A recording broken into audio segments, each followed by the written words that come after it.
Oke, recording start. Bismillahirrahmanirrahim. Assalamualaikum warahmatullahi wabarakatuh. Perkenalkan, nama saya Rizky Aditya Surya Pratama atau biasa disingkat SP, SSIMT. Lalu untuk video kali ini yaitu mata kuliah Struktur dan Fungsi Biomolekul disingkat SBM. Pertemuan 7 ini saya akan membahas asam nukleat, khususnya mengenai DNA, deoksiribonukleik asid atau asam deoksiribonukleat. Oke, jadi untuk minggu ini atau pertemuan kali ini saya akan bahas fokus mengenai DNA. Lalu untuk pertemuan berikutnya baru saya fokus membahas RNA dan perbandingannya dengan DNA tentunya. Oke, itulah kira-kira inti dari video ini. Oke, next. Sebelum saya mulai materinya, saya akan memberikan video dulu, video singkat biasa ya, mengenai what is DNA, di mana sumbernya dari Cognito YouTube channel seperti biasa.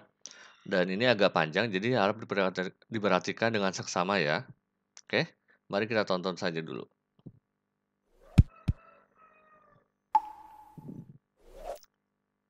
Today's video is all about DNA. So we're going to run through the structure of DNA with a focus on nucleotides and complementary base pairing. And at the end, we're going to briefly go through how a gene can code for a protein. The first thing to understand about DNA is that it's made from two strands that are wrapped around each other in this twisting shape that we call a double helix.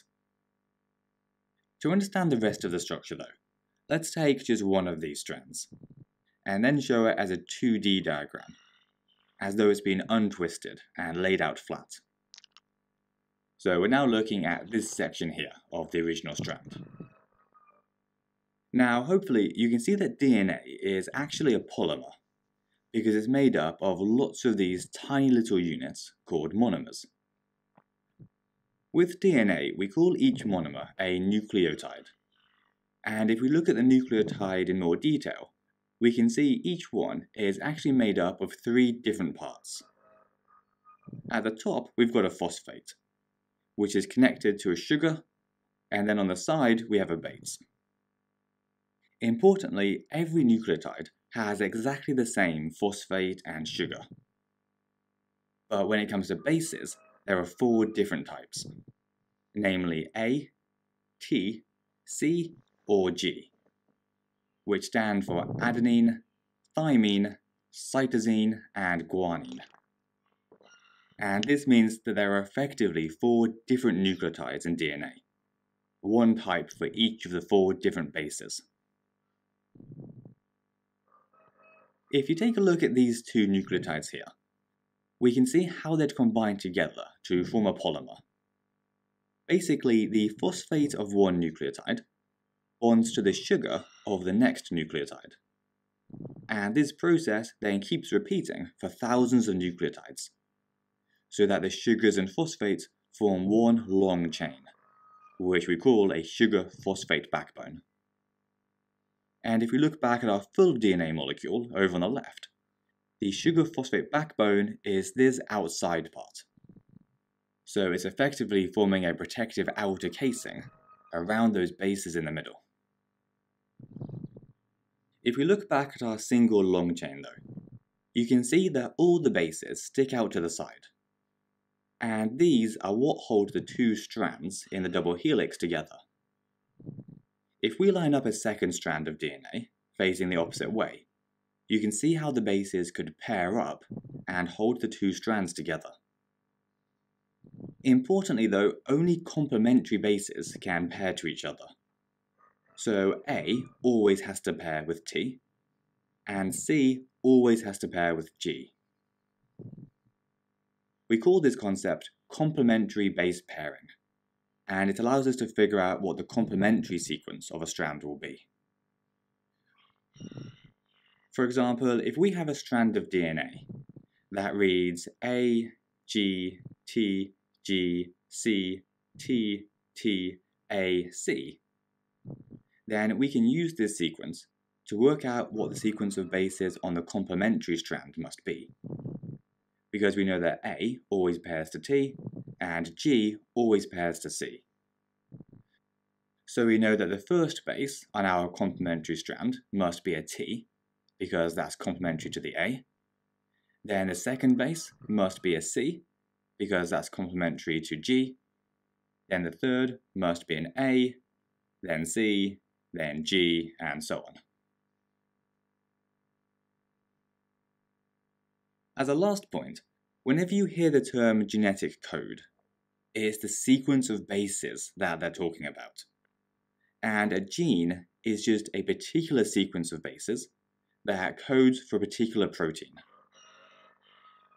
To do this, each group of 3 bases is called a triplet and codes for a specific amino acid.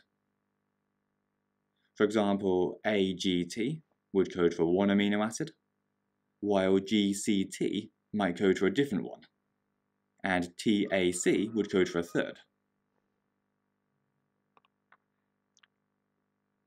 To understand how this helps us code for a protein, let's take a longer sequence of bases and work through the steps for how it would form a protein. First, our cells would read this DNA base sequence as a series of triplet codes, which remember are 3 bases each. Then it would take the amino acids that each triplet codes for and combine them all in that same order. Then lastly, this long chain of amino acids that we formed will fold up all by itself and form a protein.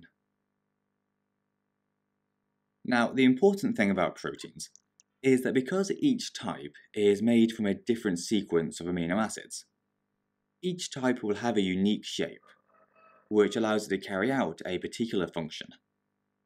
So within each of our cells, we have loads of different proteins that carry out loads of different things. The main uses of proteins, though, are in enzymes, which act as biological catalysts to speed up the rate of chemical reactions, hormones, which carry messages around the body, and structural proteins, which add strength to our cells and tissues.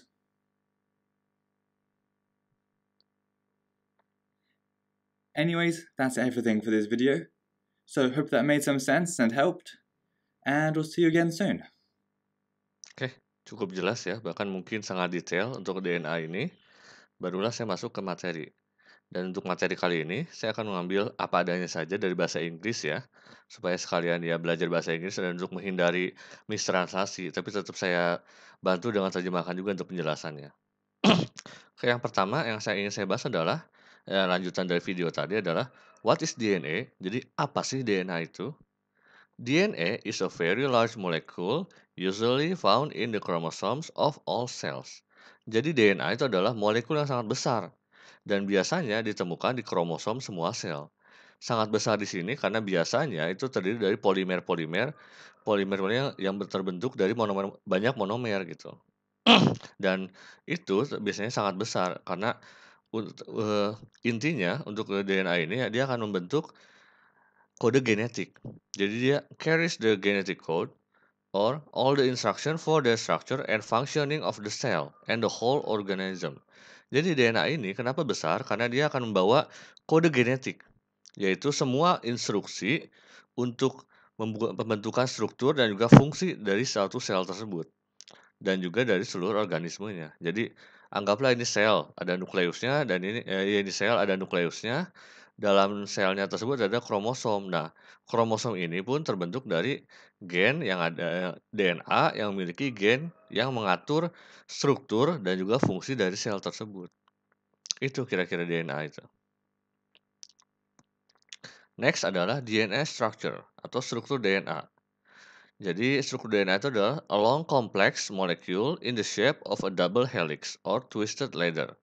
Jadi DNA merupakan strukturnya seperti ini, merupakan suatu molekul kompleks yang sangat panjang dalam bentuk double helix atau helix ganda. Atau bisa dibilang twisted ladder ya, tangga spiral seperti inilah, seperti ini. DNA made of 2 strands of smaller molecules called nucleotides. Jadi DNA ini terbentuk dari molekul-molekul kecil atau 2 untai molekul yang lebih kecil yang disebut nukleotida. Yang itulah yang membentuk DNA tersebut. Oke. Nah, berikutnya nucleotide structure. Nukleotida itu sendiri strukturnya adalah seperti ini. Jadi, each nucleotide has 3 parts, sugar, phosphate, and a nitrogenous base. Jadi, setiap nukleotida itu memiliki 3 bagian utama, yaitu gula atau deoksiribosa sugar, ada fosfatnya, dan juga ada basa nitrogennya. Nah, inilah yang membedakan antara satu nukleotida dan nukleotida lainnya, karena basa di masing-masing nukleotida itu beda-beda. Jadi ada 4, there are 4 different nitrogenous base, that is, which is adenine, A, guanine, G, thymine, T, and cytosine, C. Jadi ada 4 basa nitrogen yang berbeda, yaitu adenin, guanin, timin, dan sitosin. 4 inilah yang membentuk nukleotida yang berbeda-beda yang nantinya akan membentuk DNA gitu. Oke. Dan dari basa tersebut itu ada pasangan sendiri, ada base pairs gitu. Phosphate and sugar form the sides of the ladder. Jadi dalam struktur DNA, fosfat dan gula itu akan membentuk sisi dari tangga atau dari DNA tersebut. Lalu berikutnya, pairs of bases form the rungs of the ladder. Pasangan basa itu akan membentuk anak tangganya gitu. Jadi untuk fosfat dan gula dia akan membentuk dari sisi tangga, tapi kalau pasangan basa dia akan membentuk anak tangganya. Dan pasangannya itu sudah dijelaskan juga di video, itu spesifik. A always pairs with T, A selalu berpasangan dengan T, sedangkan C always pairs with G. C selalu berpasangan dengan G. Nggak mungkin A dengan G atau T dengan C gitu. Pasti A dengan T, C dengan G. Begitu pula sebaliknya. Oke? Itu kira-kira untuk pasangan basa ini. Nah, barulah ini masuk ke genetic code atau kode genetik di mana A, T, C, and G form 3-letter codes called codons. Jadi yang tadi di video juga sudah dijelaskan ya. Jadi 3 dari A, T, C, dan G ini akan bentuk kode namanya codon. Nah, each three-letter words codes from one amino acid. Setiap kata dari 3 huruf A, T, C, G ini akan mengcoding untuk satu amino acid atau asam amino. Amino acids, there are the building blocks of proteins. Asam amino itu adalah bahan penyusun atau building blocks dari protein gitu. Kesimpulannya, so DNA in our body has instruction for building all the proteins a cell needs. Jadi DNA dalam tubuh kita khususnya itu memiliki instruksi-instruksi untuk membangun semua protein yang dibutuhkan oleh sel, baik itu untuk enzim dan juga protein lainnya. Itulah kira-kira hubungan antara DNA dengan pembentukan protein. Oke, itu yang akan dijelaskan di materi selanjutnya. Oke, mungkin itu saja dulu dari saya. Terima kasih banyak sudah menonton videonya sampai akhir. Jangan lupa klik like, komen, dan juga subscribe channel saya ini ya. Wassalamualaikum warahmatullahi wabarakatuh.